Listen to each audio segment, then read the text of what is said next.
walang abi-abiso, walang paggalang sa Blue Ribbon Committee. Ngayon, sa bakat ito'y biglaan na inihanta dyan, alam kong ang purpose ni Rudent Marcoleta riyan ay isurpresa nang hindi makapalag ang kanyang kalabang personal. Ping Lacson, inagaw sa kanya yung pwesto sa Blue Ribbon. Kaya lahat na ng mga illegal ay nagaganap. Makasulong lamang siya ng 1 punto labang kay Ping Lacson. Napag-alaman natin na itong si Orly Guteza, na ipinakalala ni Rudent Marcoleta na dating Marino. Dati ito ay naka-assign sa Bureau of Customs under General Nicanor Faeldon. Panahon ito ni Rodrigo Duterte. Si Faeldon ang isa sa mga bigwigs na mga pinagkakatiwalaan ni Rodrigo Duterte. Diyan sa Bureau of Customs, yung mga green lane, yung mga palusot na mga asukal, yung mga palusot na mga droga, na off and on na nalalantad sa periodiko ang pagkakasangkot no less than si Pulong Duterte. Bureau of Customs under General Nicanor Faeldon. Security, si Orly Guteza. And then sa Office of the Vice President, Sara Duterte. Close-in security, etong si Orly Guteza. Sa Presidential Communications Operation Office, close-in ni Martin Andanara, si Orly Guteza. Sa Bureau of Prison, close-in security ni General Gerald Bantag, ang pinaghihinalaan na pumatay kay paring Percy Lapid. Ang lahat ng ito sa ilalim ni Rodrigo Duterte. Si Rudent Marcoleta ay bulag na tagasunod din ng mga Duterte. Ano ang mabubuo nating mga ikangay hinahala dito sa bagay na ito? Naalala ko tuloy yung bago natin tapusin ito, no? Aba, lampas pala na ako isingit ko lamang sandali ito. Bilang pagpapasimula na rin natin ang second hour ng ating Saturday Live! Pakinggan ninyo ito mga kababayan ko. Bilang panimula ng ating second hour ng ating Fun Saturday Live, ang ating insights. Sabagat isa ito sa mga bagay na nagsasadlak sa Pilipinas sa mga karumal-dumal na mga krimen. Pakinggan ninyo muna ito. Insight, guro-guro, opinion, Fun Saturday Live! At narito ang tinig.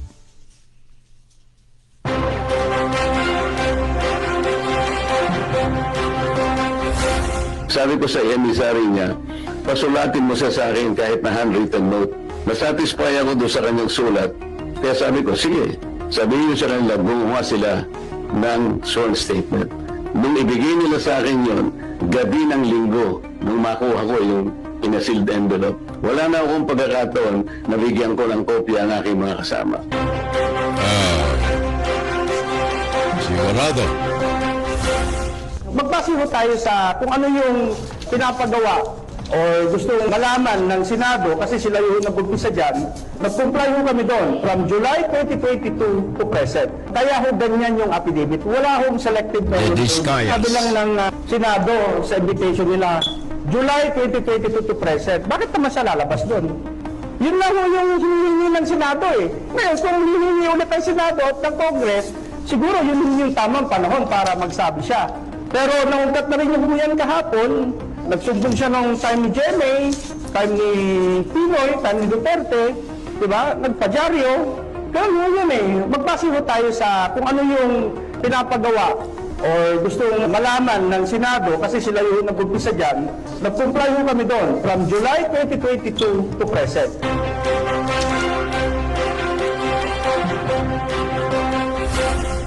Mapagkakatiwalaan ba natin si Mr. Rudent Marcoleta? Yun ang tanong natin. Kaugnay ng ating issue sa Inside, Guro-Guro, Opinion, Pan Saturday Live. magandang umaga, tanghali, hapon, gabi sa lahat ng mga kababayan natin. Second hour ng ating Fun Saturday.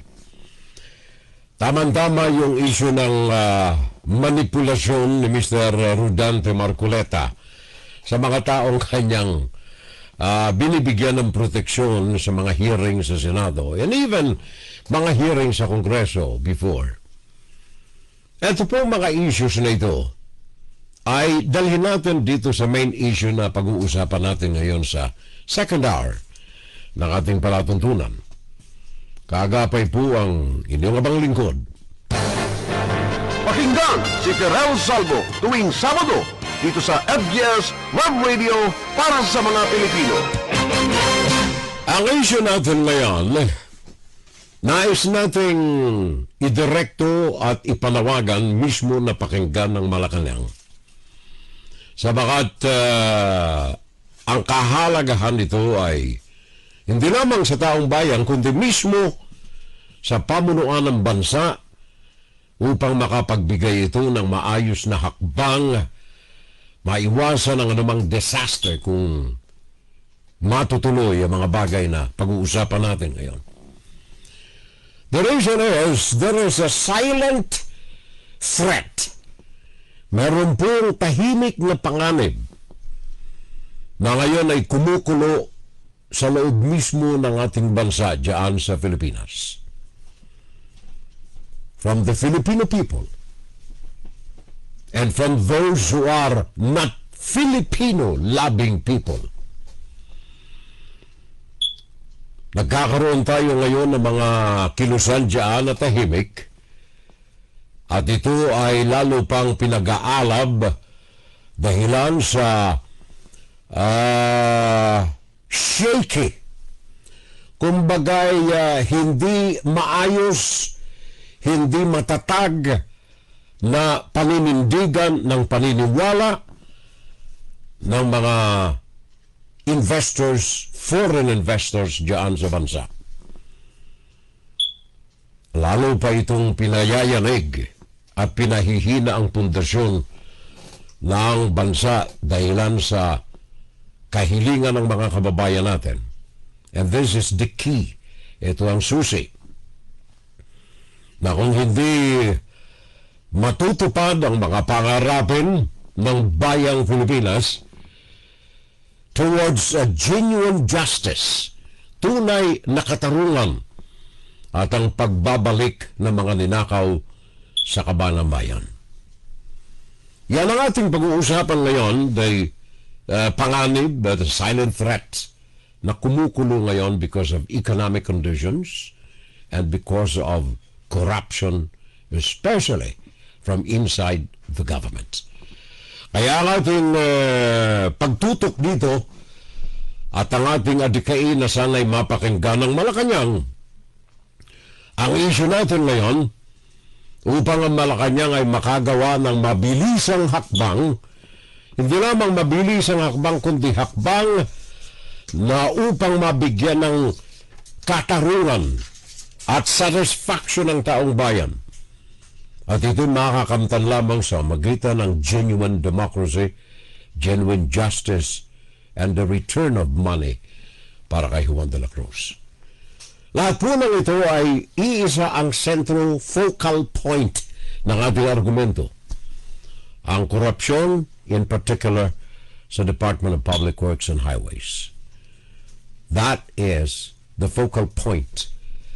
Ang sentro kung bakit merong mga kumukulo na panganib ngayon diyan sa bansa.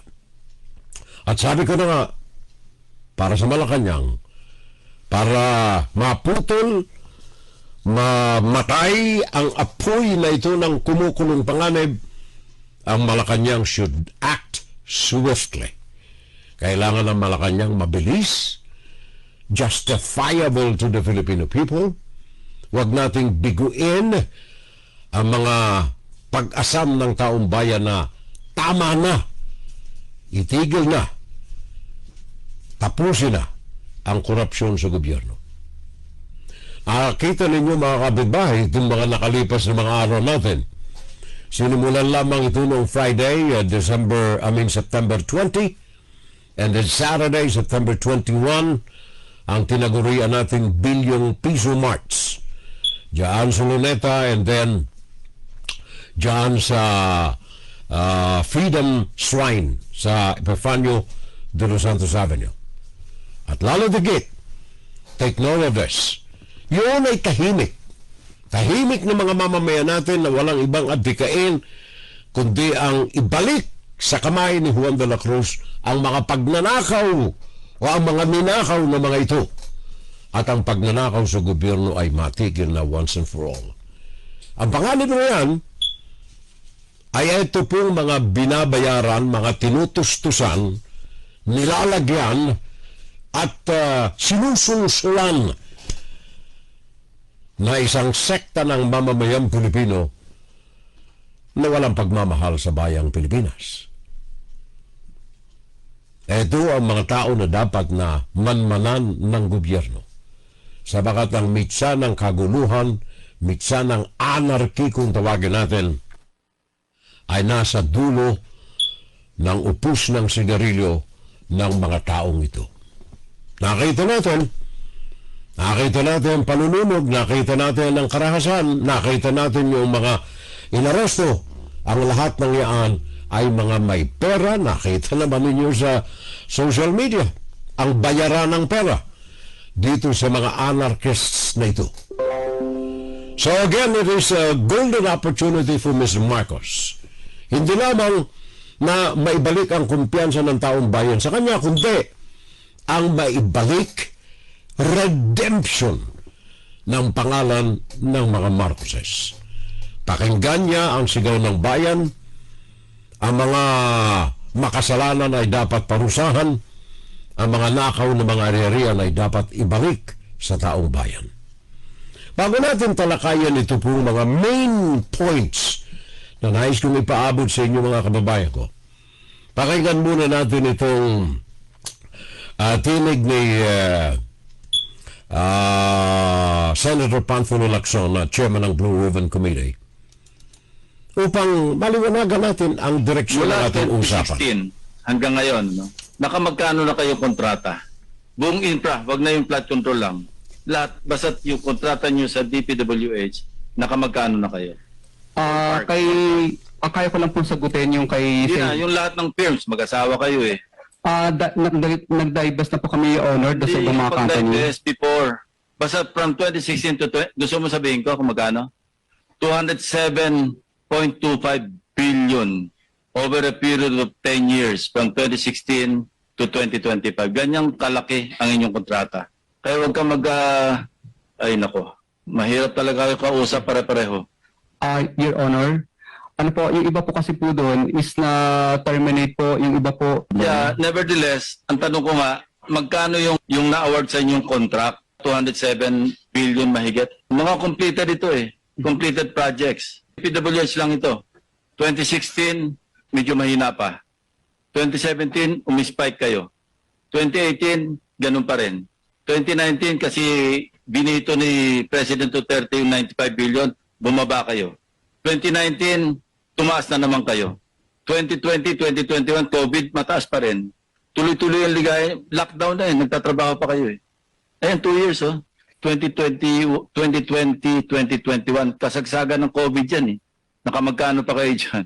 No? 18.5, 15.8. 2022, 31 billion. 2023, 31, 35. Puro completed ito eh. Completed projects. Ang source ito, DPWH. Official hindi ko ito ginawa. Tapos puro, I invoke my right against self-incrimination. And you're applying to be a state witness. Yan ang tinig ng Blue Ribbon Committee Chair, Panfilo Peng Lacson. Bakit po natin ito ipinarinig sa inyo? Sabagat ito ay isang maliwanag na halimbawa, hindi yan nag-iisa.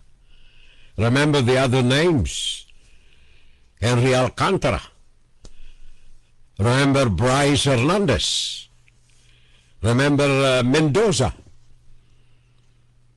At saka yung mga darating pang ibang mga pangalan.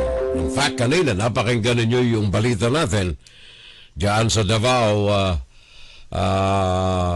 region. Mga kaso ng the same. Sa Mindoro, mga kasong the same. Kaya lamang ito po ang focal point ng ating audio evidence. Gawa ng ito ang sabi na nga ni Peng Lacson, king and queen ng corruption sa mga ghost projects at saka DPWH projects. 207.25 billion. Iisa lamang na mag-asawa ito. At ito ay for the last 10 years. Hindi panahon ni Mr. Marcos, kundi panahon ni Rodrigo Duterte. Now, dito po sa issue na ito, isa lamang ang congested topic dito. At ito ay corruption in the government. So, bakit kailangan na ang gobyerno ay kumilos dito? At the present moment, ang gobyerno ni Mr. Bongbong Ferdinand Marcos Jr. Bakit kailangan kumilos? Sabi ko na nga kanina, because there is a silent threat brewing in the backyard. Dapat pakinggan ng taong bayan. Bakit? Ito po ang mga prueba na yan. Bakit kailangan ang gobyerno ay ipataw ang tamang kaparusahan? Mahigpit nating sinasalungat ang anumang mga idea na gawing star witness or government witness ang mga diskaya.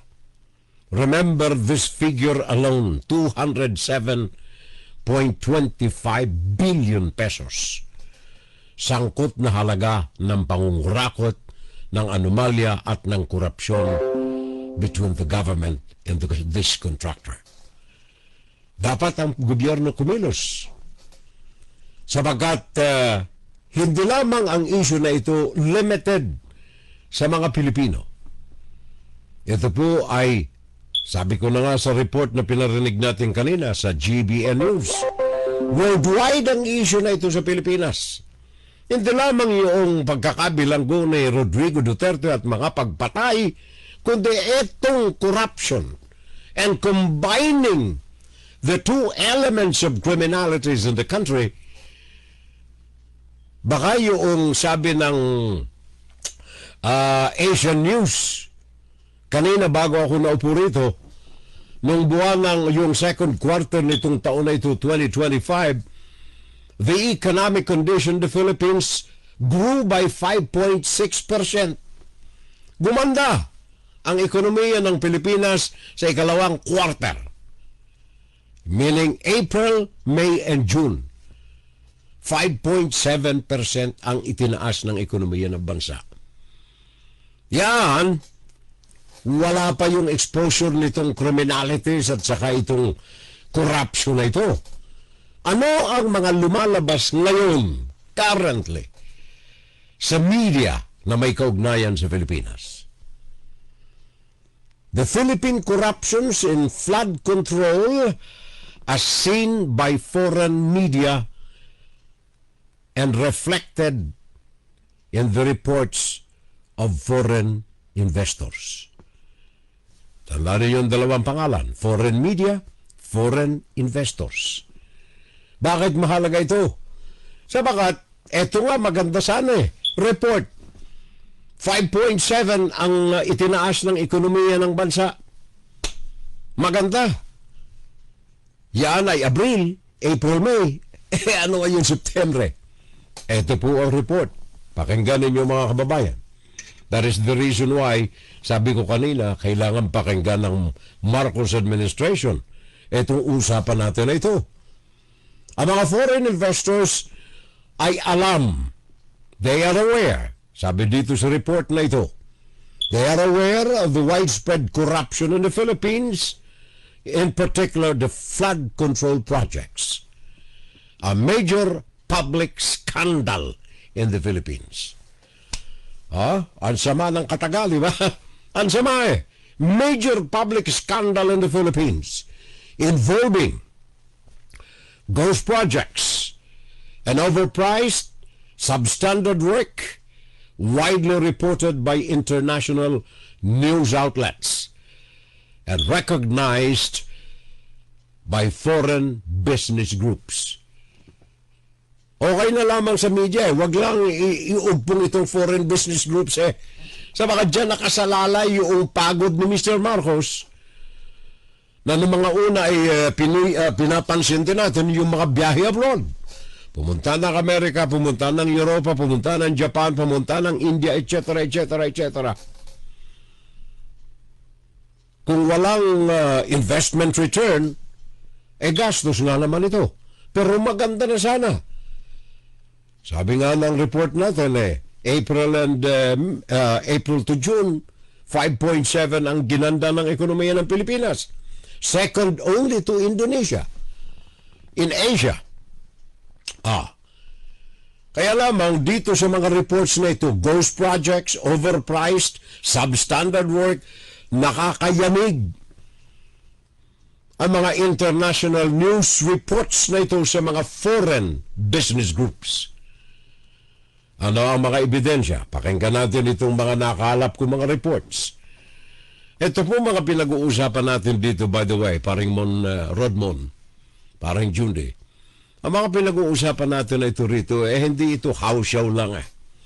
Pinagsisikapan po ng inyong abang lingkod kasama ang ating mga kasama sa ating mga samahan sa pamamahayag.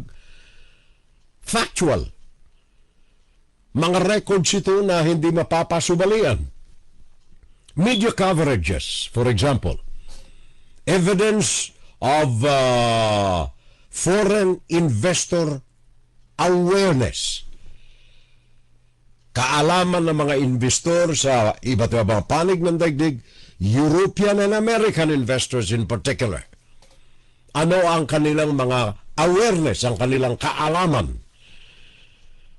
Eto hindi ko na sana sasama ito eh.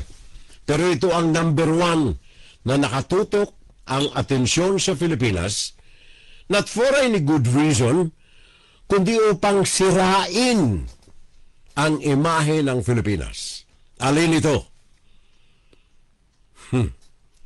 Ito ang South China Morning Post at saka ang Global Times. Ano ang mga ito? Ito ay mga periodiko na pinatatakbo ng Chinese Communist Party. Global Times, lalong-lalo na. Ang lahat ng lumalabas dito ay propaganda materials for the Chinese Communist Party. Global Times. Ang mga taong Filipino na lumalabas dito sa kanilang mga pahina ng mga news ay mga pro-Chinese na mga Pilipino na nagtatago sa mga asosasyon ng kung ano-anong mga research organization. Binanggit na natin yan last Saturday.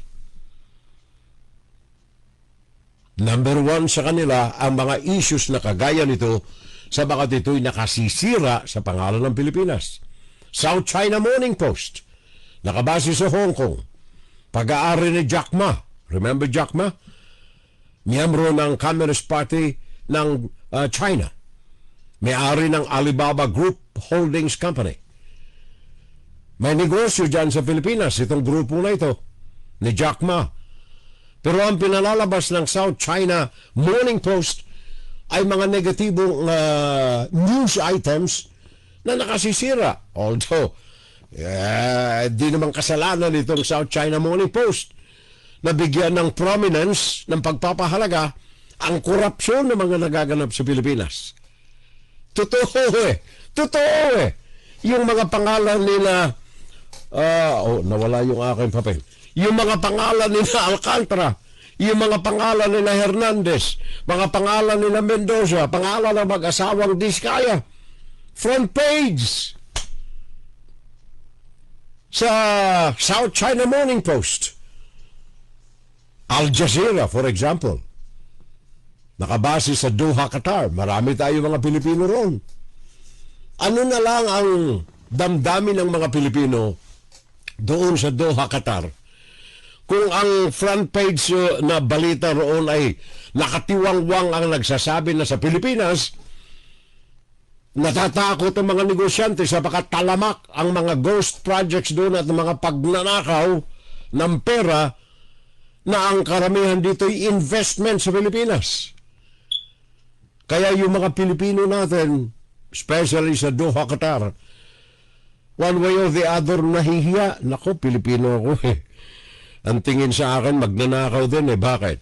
Front page sa Doha, Qatar, sa Al Jazeera. Front page ng Pilipinas na nag-iimbestiga ng mga balasubas, mga koraptong mga opisyal ng gobyerno, DPWH. Ninakaw ang pera ng bayan. Baka takot na ang mga investors, baka sila, pera nila ang ninanakaw ng mga ito. Al Jazeera. At higit sa lahat, ito ang matindi. Di bale ang Al Jazeera, baka regional lang ang audience nito, ang mga readers nito. Pero Associated Press, front page lagi ang mga balita na may kaugnayan sa korupsyon dyan sa Pilipinas. Pagnanakaw, ghost projects, mismo ang mga nasa pangalang nakalanta doon ay mga Alcantara, mga Bryce Hernandez. Kapag sinabi mong ghost projects, Bryce Hernandez ang superstar eh. Pag sinabi mong mga connivance na mga contractors, Diskaya ang mga superstar eh. Mantakay mo Associated Press. Ano ang influensya ng Associated Press sa buong daigdig? Sabi ko na nga, it's okay kung ito lamang namang mga South China Morning Post. Mga kapitbahay lang natin sa Asia siguro ang nakababasa nito. Al Jazeera, baka limited audience. Pero ito Associated Press eh. Kung ano man ang lumalabas sa Associated Press, mababasa ninyo sa mga iba pang mga periodiko. Maging dyan sa Pilipinas, tingnan ninyo ang mga nalalathala riyan sa The Inquirer, dyan sa Manila Standard, dyan sa Philstar. Makikita ninyo ang mga international news na kalagay roon. Byline, AP, Associated Press. Bakit? Sabagat, ito po ang distributor ng mga balita. Ang AP, Associated Press, ay nagkakaloob ng kanilang mga reports. Open ito sa kanilang mga associates, including American newspapers, televisions, and broadcast stations. Associated Press. Kaya kung dito sa amin sa Amerika, nanonood ka ng television sa Fox News, may bigla na lamang susupot from the Associated Press. Here is the report. Sabagat nagkakaloob ito ng mga news items sa mga affiliates nito. Kaya pag ikaw ay nalathala sa Associated Press, worldwide ang information dissemination ito. At ang impact ng pagdala ng mga news items na ito, ng mga international newspapers na ito, ang impact sa image ng Pilipinas, matindi. Maaaring hindi natin alam riyan sa loob ng Pilipinas. You are inside the box. Pero yung outside the box, yun ang mas delikado. Bakit? Sabagat ang feed ng economy, ang bigay ng ekonomiya ng bansang Pilipinas, ay napapalago ng mga investor sa labas ng Pilipinas. Foreign investments. Ang mga nababasa nila sa Associated Press, sa international newspapers, maging sa mga newspapers sa Pilipinas. Alam mo naman ang extent ng ating internet. Yanig ang decision makers ng ating mga foreign investors. For example, bagaman ito ay sinagot ng ating mga economic advisors ng Malacanang, pero hindi natin may sasantabi na ito'y totoo. Ito lamang buwan na ito ng Setyembre nang pumutok itong issue ng corruption sa gobyerno, sa Department of Public Works and Highways. itinigil muna ng South Korea, suspended ng South Korea, ang 503 million US dollars loan. Utang pa lang yan, ha? Utang. Hindi investment yan, ha? 503 million na inuutang ng Pilipinas sa Japan. Sabi ng Japan, tigil muna. Ayusin muna natin ito. Tigil muna. Wak muna. South Korea suspended 503 million loans to the Philippines. Kanina, nabanggit ko yung second quarter of this year, April to June, maganda. Tumaas ang ating economic scale, 5.7 increase sa stock. At iba pa, financial, sa madaling sabi. Pero itong buwan na ito, September of 2025, currency and stock market. Financial report from September indicate, financial reports from September indicate that the scandal has pressured the Philippine peso and caused foreign funds to exit the stock market. Sa madaling sabi, kumbaga sa container, yung gripo medyo binuksan muna nila. Maawasan ng konti. Apektado negatively ang current and stock market ng Pilipinas dahilan sa yung mga investors nagdadalawang isip. Teka muna, wait and see muna tayo. Baka yung pera natin madali sa bulsa nitong mga diskaya. Kaya sabi ko na nga, no way, Jose, nabigyan mo ng kalayaan ng mga diskaya para maging government witness.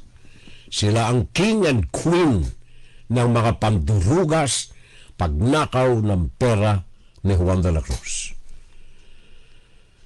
Sabi pa rin dito sa impact on the foreign investors, sabi nila may malawakang concern ang mga investors natin because of corruption being exposed in the media, in Philippine media. Sabi rito sa report na tinanggap natin, the American and European businesses or American and European business chambers based in the Philippines. Tandaan ninyo yung mga investors natin ay mga kasama ito dyan sa mga tinatawag na business groups, yung mga chambers na yan, Chamber of Commerce, etc. etc. Ngayon, ito pong mga organisasyon na ito ay nasa wait and see attitude sa ngayon. Ano man ang kanilang mga balakin na additional investment sa Pilipinas, itinigil muna. Pending kung ano ang hakbang na gagawin ng administrasyon ni Ferdinand Marcos Jr. Wait and see.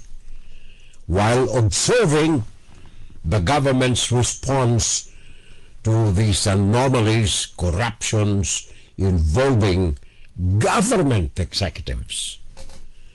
Inaantay nila ano ang gagawin ni Mr. Marcos dito sa malawakan na ito na pagkakahantad. Ito ba'y mapapagaya roon sa mga pahayag ni Mr. Rodrigo Duterte noong panahon? Alam ko ang Department of Public Works magnanakaw yung mga yan eh. Lahat ng pagnanakaw nandiyan na. Rodrigo Duterte yan. Pero anong ginawa? Pinabayaan until na umabot ng sukdulan ngayong mga panahon na ito. So ito po ating mga investors, foreign investors, lalong-lalo na, wag na yung local. At least they are abreast of what is going on in the country. Pero yung mga foreign investors who rely on international media and reports, wait and see muna tayo, Barigoy. antayin natin ang government action. Salamat na lamang at si Mr. Marcos umaayon doon sa mga expectations ng mga foreign investors na ito. Like for example, saludo ako kay Marcos sa pagtatag na ito ng ICI, ang Independent Commission for Infrastructure. Kaya lamang ako'y may duda lamang doon sa kanilang chairman. I hope I am wrong. At ako'y nananalangin na sana'y ako'y mali. Sabagat may dagta ito ng Rodrigo Duterte. Ang tagapangulo nito ay appointed sa Supreme Court ni Mr. Rodrigo Duterte. Well, aside from that, ay medyo wala tayong reklamo. Kaya sabi ko na nga, sana ang aking agam-agam ay hindi totoo. Sana ang aking agam-agam ay mali. Sabagat ang desisyon ng gobyerno ay napakahalaga sa kinabukasan ng Pilipinas, sa kinabukasan ni Juan de la Cruz. Na itatag na yung ICI, Commission for, Independent Commission for Infrastructure, na itatag na. Hopefully ay magampanan na ang trabaho nito. Ang ating Integrated Bar of the Philippines ay nagpahayag na rin ang kanilang pagtulong, nagpirmahan na, so meron ng manpower itong Independent Commission for Infrastructure. Meron ng manpower. Ang libu-libong mga abogado na nakakalat sa buong bansa. Now we are waiting for the implementation, research, and then implementation of law. Yung prosecution ang ating bantayan ngayon. Meron na tayong ICI, meron na tayong IBP, Integrated Bar, tumutulong. Naandyan ang ating Department of Justice, tumutulong. Naandyan ang ating NBI, tumutulong. Lalo tigit, naandyan si Mr. Dizon. Salamat po sa enerhetiko na pinuno ng ating bagong Department of Public Works and Highways. So the people of the Philippines is waiting for prosecution. Ito ang second sa pinakang mahalaga na binabantayan ng taong bayan. Prosecution. Kailangan dito ay maayos na pagsalansan ng mga ebidensya, maayos na mga tao na nagsasagawa ng inspection, nagsasagawa ng investigasyon, maayos na mga nasa judiciary na magsasagawa ng pag-usig sa mga tao na ito. Kaya yung prosecution, which is now in the process, may malaking pag-asa tayo riyan. Kung ang mga tao na magsasagawa ng kanilang mga trabaho ay naaayon sa mga sinumpaan nilang katungkulan at naaayon sa batas, baka maibsan ang panganib ng tahimik na banta na ngayon ay kumukulo sa ating mga kababayan. Yung reallocation of funds, pinakikinggan ng Presidente ang advice ng kanilang mga economic advisors. Kailangan yung mga pera na itinigil, nakalaan sa Department of Public Works and Highways, mga pera na natagpuan na nanduroon pala't nakalaan sa mga ghost projects, itinigil ng inyong Presidente. Thank you. Salamat. Good job. At ngayong araw na ito ay ibinalita na ang Presidente ay naglaan ng ilang 65 billion na mga na-save from Department of Public Works and Highways, at ito ay ipinamumudmud ngayon sa taong bayan sa forma ng Department of ng Social Welfare Administration o DSW.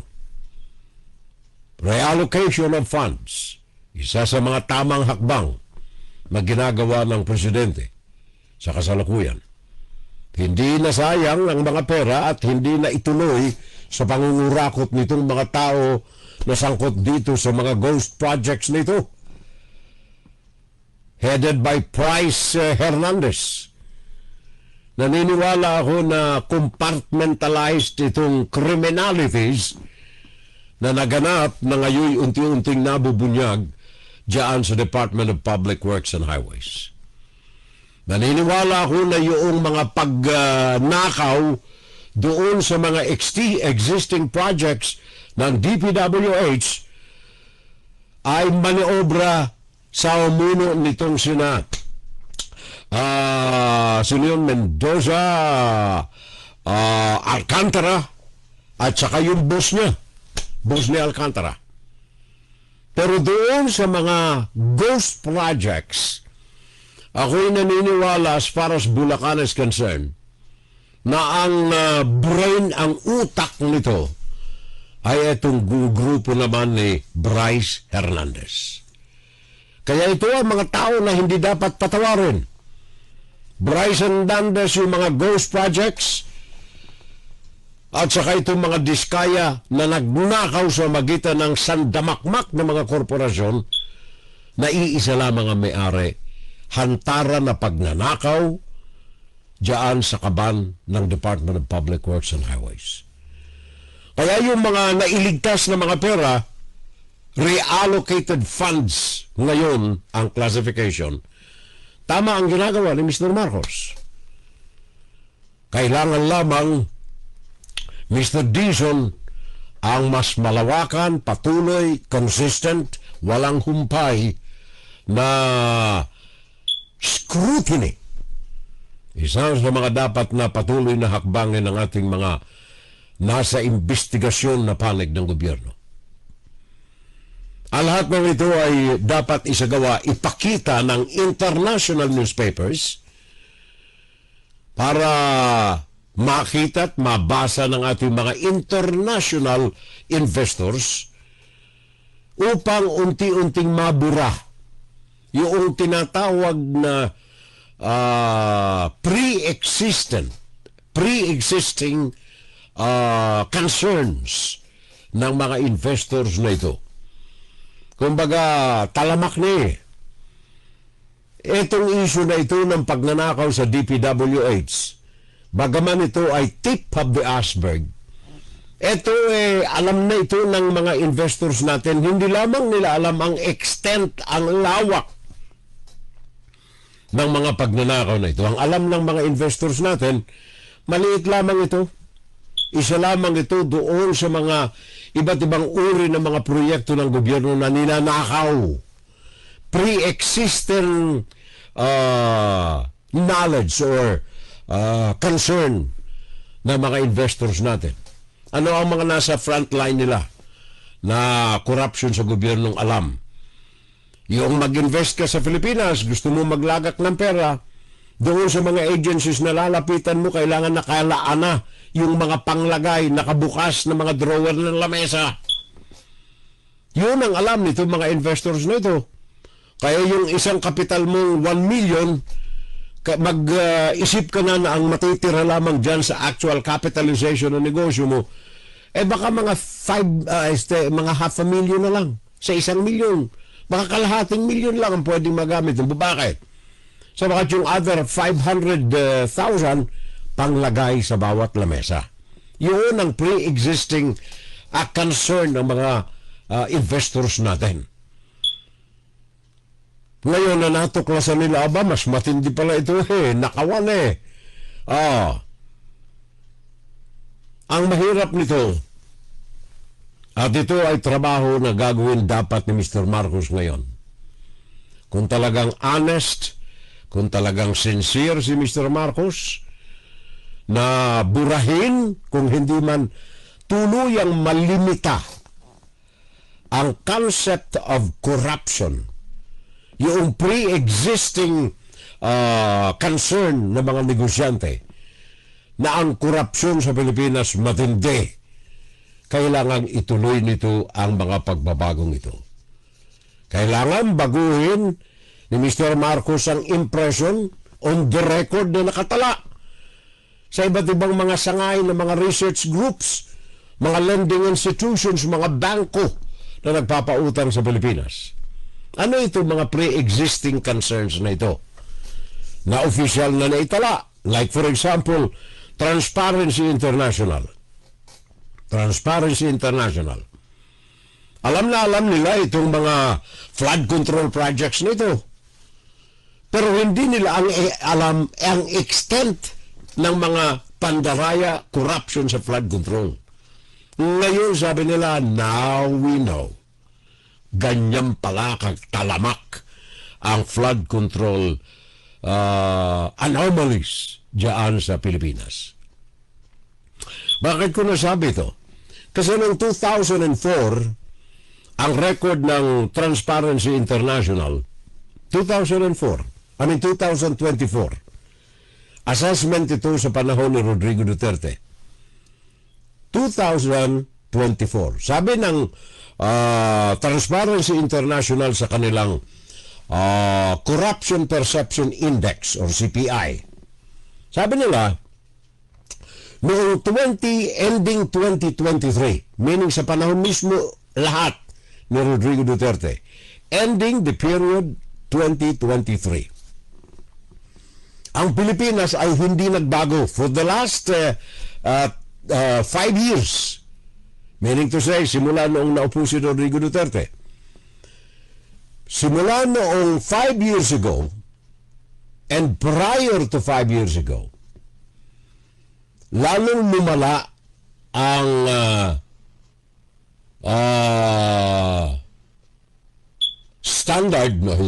ang ranking, there you are. Sinasaling ko kasi sa Tagalog itong nakarecords ditong official na tala. Perception Index ng Transparency International. Ang Pilipinas ay nasa ranking 114 sa 180 na mga bansa sa daigdig na mga nasa sa corruption watch ng Transparency International. Out of 100, ang Pilipinas ay ika-33 sa the most corrupt countries. At takam mo yan. Yan ay panahon ni Rodrigo Duterte, 2023. Since 2017, panahon pa rin ni Rodrigo Duterte, ang Transparency International ay nag-ulat na simula noong 2017 hanggang sa 2023, walang pagbabago, lumaki pa, increase ang anti-corruption efforts. Ang corruption index ng Pilipinas ayon sa anti-corruption efforts na isinasagawa ng gobyerno. Sa madaling sabi, instead na maging efektibo, lalong lumala.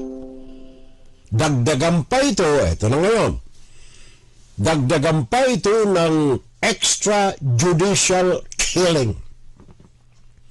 Yung corruption sa Pilipinas, panahon ni Rodrigo Duterte. Dagdagan pa ito ng extrajudicial killing up to 2024. Ang Pilipinas ay ang pinakang matinding may masamang record sa criminality sa Asia. At yan. United Nations Office on Drugs and Crimes. Iba naman ito. Report ng United Nations Office on Drugs and Crimes. 2024, December report. Panahon ni Rodrigo Duterte again. Sabi dito ng report, UNODC statement. Sabi niya,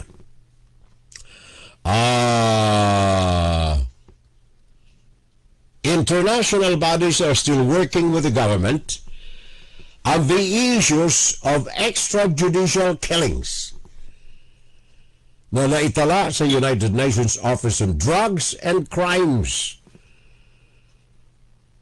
Ang nakalagay dito, mas maganda, etong sumunod. After 2024, December of 2024, sinasaluduhan nila ang gobyerno ng Pilipinas, 2024 Ferdinand Marcos Jr. Sinasaluduhan nila ang Pilipinas dahilan sa anti-corruption efforts nito at ang pagkawala na totally, hindi lahat, ang pagkawala, siguro pagbawas ang sabihin na lang natin, ng extrajudicial killings sa bansa. UN Office on Drugs and Crimes. Eto sa Freedom House. Iniisa-kaisa ko ito para malaman natin mga kababayan na hindi hausyaw itong mga usapan natin. Lahat ng mga ito ay base sa mga dokumento with our desire na baka mapakinggan ng Malacanang at maputol ang ating kumukulo na tahimik na panganib, the silent threat brewing in the country, na yung mga investors na medyo nayayanig sa mga nangyayari sa Pilipinas ay mapalitan ng pag-asa at ang taong bayan ay tuluyan ng makamtan ang tunay, genuine na katarungan, genuine justice at mabalik sa kamay ng mga mamamayan ang mga minakaw na pera at mga ari-arian. Freedom House, again report of 2024. World Report, sabi nila, naobserbahan ng Freedom House na ang Pilipinas at ang mga ahensyang natukahan na magtrabaho upang labanan ng korupsyon sa bansa, kagaya ng mga korte, ng Kongreso at ng Ombudsman. Ayon dito sa mga kataga mismo ng Freedom House, these officers have struggled to hold leading politicians and their associates to account. Nahihirapan ang mga korte, nahihirapan ang Kongreso, nahihirapan ang Ombudsman na panagutin ang mga politicians at ang kanilang mga kakutsaba, panagutin sa mga krimen na nahahalungkat sa kanilang mga pangalan. Yan ang pangamba ng Freedom House. And then yung gun integrity. Another research group, gun integrity. Report sa panahon ni Rodrigo Duterte, May 2021. The country report on identified rampant talamak. Panahon ni Rodrigo Duterte. Wala ho tayong pag-akusa rito. Ito'y report ng International Organization GAN or GAN. Kinilala nila ang malawakan na pag-alaman nila, identified ang malawakang corruption, panganib sa korupsyon, lalo na sa judicial system. Korupsyon, panganib sa korupsyon sa pulisya. At ganoon din sa iba pang mga public service departments and offices of the country. Gun integrity. Rodrigo Duterte time. Ang kanilang pinangangambahan at kinilala, identified, ang malawakang korupsyon sa judicial system, meaning to say sa mga korte natin, sa pulisya, remember AJK, at iba pang mga public service.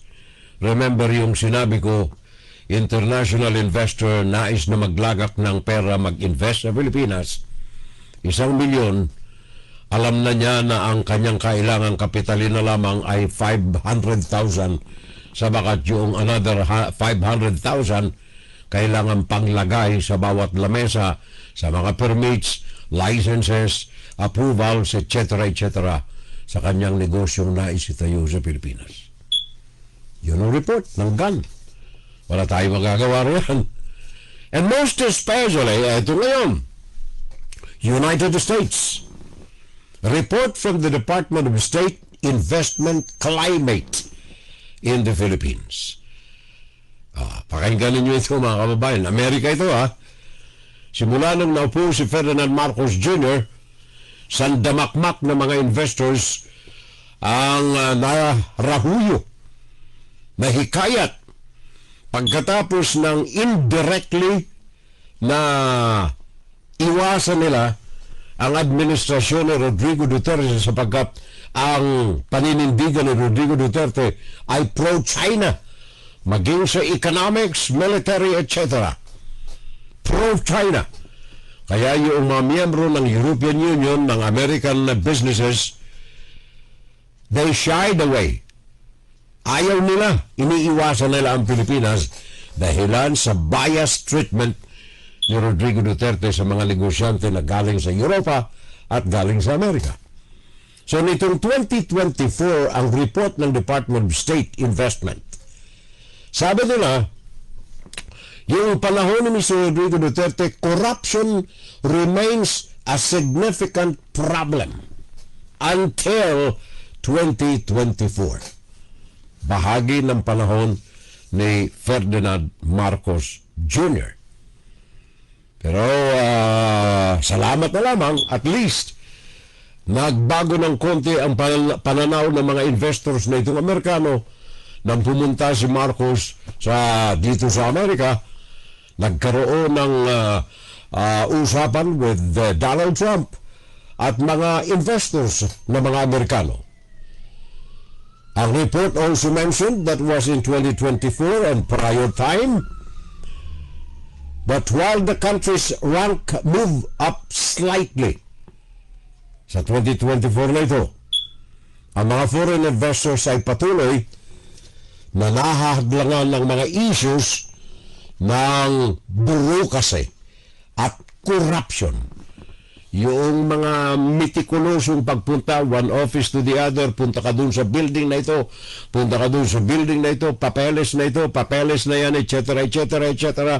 At sa bawat pagpunta mo roon sa mga opisinang ito para sa mga lisensya at kung ano pa, may kaltas, may lagay. Corruption and the bureaucracy in the government. Maski nitong 2024 sa report ng Department of State Investment na andyan pa rin. Pero pasalamat sila sapagat after 2024 gumanda-ganda ng konti ang trato sa mga foreign investors from Europe and the United States.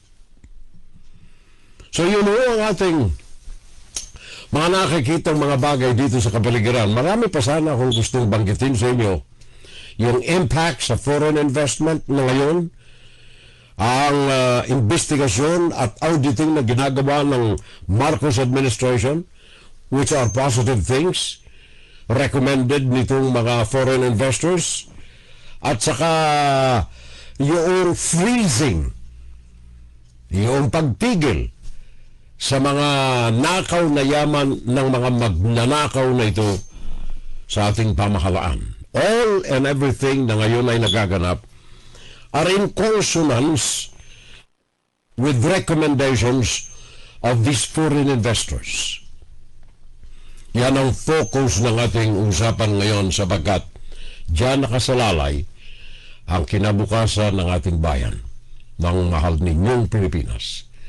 Nakasalalay diyan ang yaman ng mga Pilipino na sana, sabi ko na nga kanina, maampat, matigil. Ngayon ay kumukulo na lihim na panganib sa administrasyon ni Mr. Marcos. Ang mga lihim na kadahilan ng nakayayanig sa ating mga investors na ito'y maaampat lamang kung ang mga pangarapin ng mga Pilipino kagaya ng tunay na katarungan, genuine justice, at ang pagbalik sa mga pera at nakaw na mga ari-arian ng mga balasubas na ito.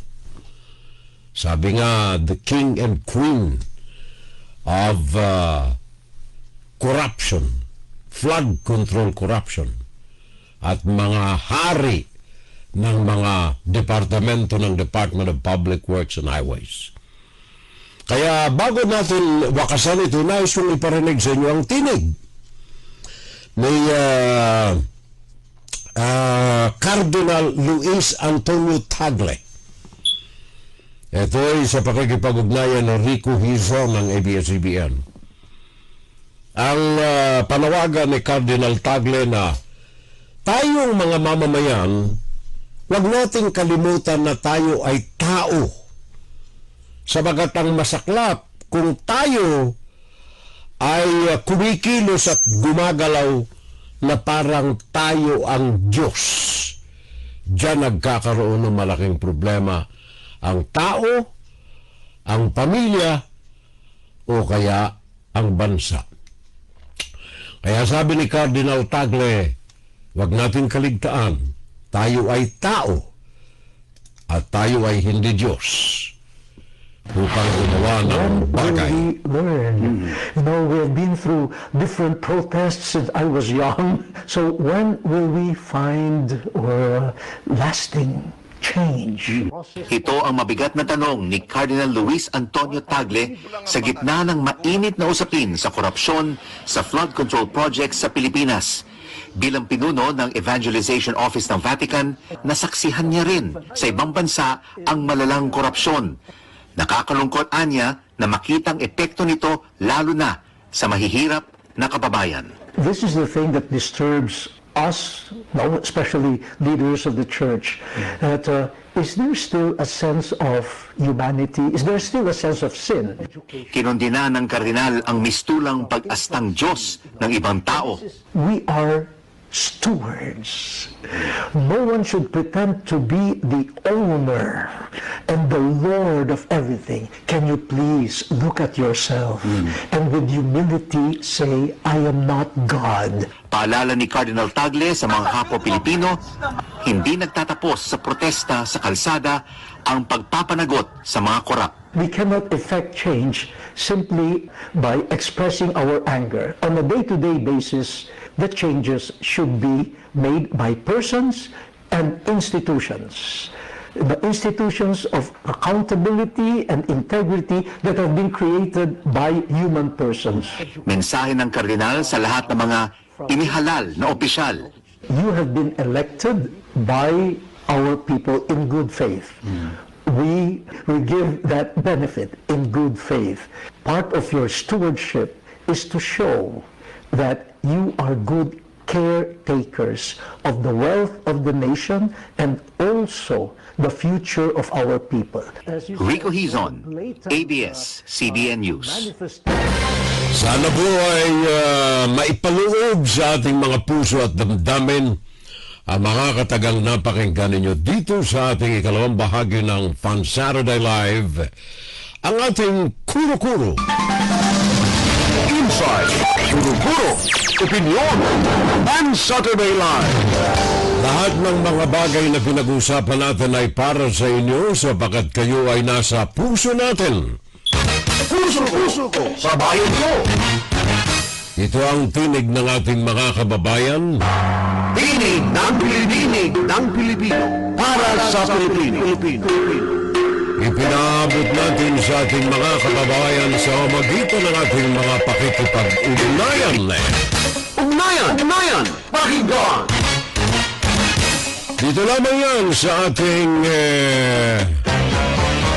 Fun Saturday Live.